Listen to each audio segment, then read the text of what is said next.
The Odyssey is a great book whose themes have worked its way into the ballads of a lot of songwriters. Homeward Bound, Green Green Grass of Home, Home on the Range, and my songs as well. The Odyssey is a strange, adventurous tale of a grown man trying to get home after fighting in a war. He's on that long journey home, and it's filled with traps and pitfalls. He's cursed to wander. He's always getting carried out to sea, always having close calls. Huge chunks of boulders rock his boat. He angers people he shouldn't. There's troublemakers in his crew. Treachery. His men are turned into pigs, and then they're turned back into younger, more handsome men.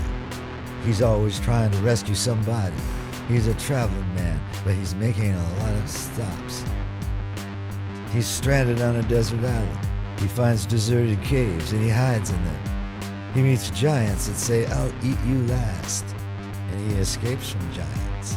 He's trying to get back home, but he's tossed and turned by the winds. Restless winds, chilly winds, unfriendly winds. He travels far, and then he gets blown back. He's always being warned of things to come, touching things he's told not to. There's two roads to take, and they're both bad, both hazardous. On one you could drown, and on the other you could starve. He goes into the narrow straits with foaming whirlpools that swallow him, meets six-headed monsters with sharp fangs, thunderbolts striking him, overhanging branches that he makes a leap to reach for to save himself from a raging river. Goddesses and gods protect him, but some others want to kill him. He changes identities. He's exhausted. He falls asleep, and he's woken up by the sound of laughter. He tells his story to strangers. He's been gone 20 years. He was carried off somewhere and left there. Drugs have been dropped into his wine. It's been a hard road to travel.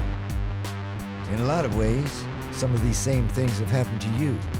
You too have had drugs dropped into your wine. You too have shared a bed with the wrong woman. You too have been spellbound by magical voices, sweet voices with strange melodies. You too have come so far and have been so far blown back. And you've had close calls as well. You have angered people you should not have. And you too have rambled this country all around. And you have also felt that ill wind, the wind that blows you no good. And that's still not all of it. When he gets back home, things aren't any better.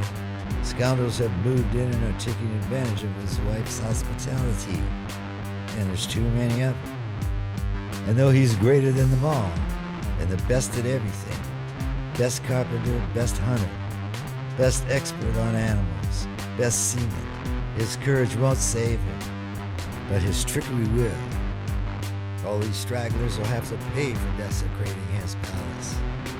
He'll disguise himself as a filthy beggar, and a lowly servant kicks him down the steps with arrogance and stupidity. The servant's arrogance revolts him, but he controls his anger. He's 1 against 100, but they'll all fall, even the strongest. He was nobody, and when it's all said and done, when he's home at last, he sits with his wife, and he tells her the stories. I just died, that's all. There was no honor, no immortality, and that if he could, he would choose to go back and be a lowly slave to a tenant farmer on earth rather than be what he is, a king in the land of the dead. That whatever the struggles of life were, they were preferable to being here in this dead place. And that's what songs are too. Our songs are alive in the land of the living. But songs are unlike literature. They're meant to be sung, not read. Sing in me, O Muse, and through me tell the story.